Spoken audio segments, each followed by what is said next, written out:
Vous avez vécu 25 ans là-bas et je crois comprendre que vous êtes en contact avec votre famille qui vivait à Kiev et qui a fui. C'est bien ça ? Pas tout à fait, non. Elle a pas fui du tout. Alors, racontez-nous, quelle est votre situation ? Je précise un petit peu aussi, j'y reviens depuis 4 jours, en fait, de l'Ukraine. Personne n'y croyait, ça c'est clair, dans ces événements-là. Alors, pour narrer un petit peu, parce qu'on dit un petit peu beaucoup de choses, exode, ceci, cela, pour narrer un petit peu le problème qui nous concerne, c'est que le conflit dure depuis 2014, ça on le sait. Il s'agit quand même de la population ukrainienne qui est martyrisée au quotidien, 2 millions de personnes,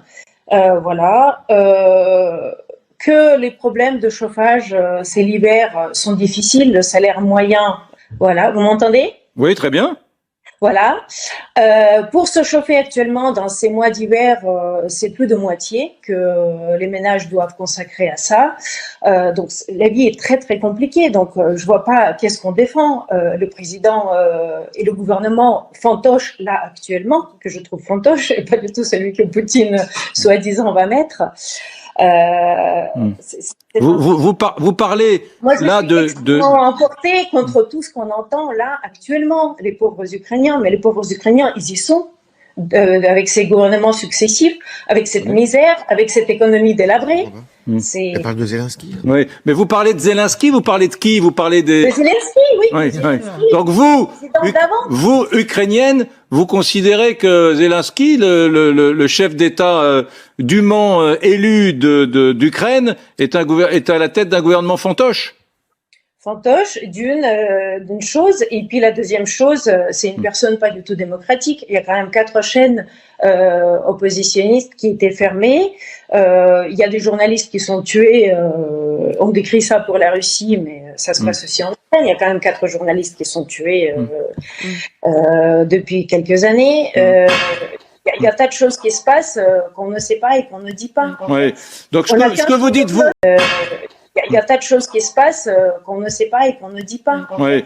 Donc ce que vous dites, vous... Attendez, ça m'intéresse. Ce que vous dites, vous, ukrainienne vivant en France et qui revient régulièrement en Ukraine, c'est que finalement, les Occidentaux ont une vision un peu idéalisée avec le méchant ours russe et la gentille démocratie ukrainienne. Vous dites que c'est pas si simple que ça.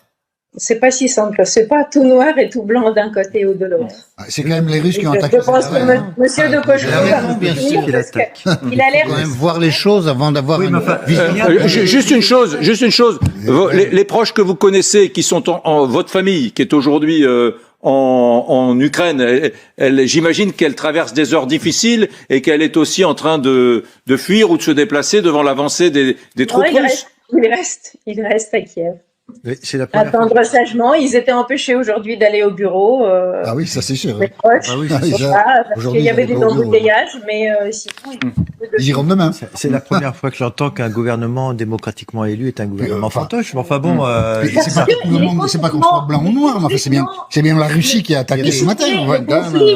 Est-ce que ça veut dire qu'il y a aujourd'hui à Kiev, je dis pas dans le Donbass, à Kiev, des Ukrainiens qui sont assez contents que les Russes interviennent? C'est ça que je dois comprendre de ce que vous me dites? Absolument. Et puis le gouvernement aussi qui est élu démocratiquement, on ne sait pas du tout. Il y a des Ukrainiens aussi qui doutent de véracité de ces élections. Bon. Bien. C'est ce que je veux dire. On doute de beaucoup de choses. Mais il faudrait peut-être dire des choses mises au point. Qu'il y ait eu une dérive sectaire de ce gouvernement. Moi, je veux bien l'entendre, monsieur de Kochko, madame.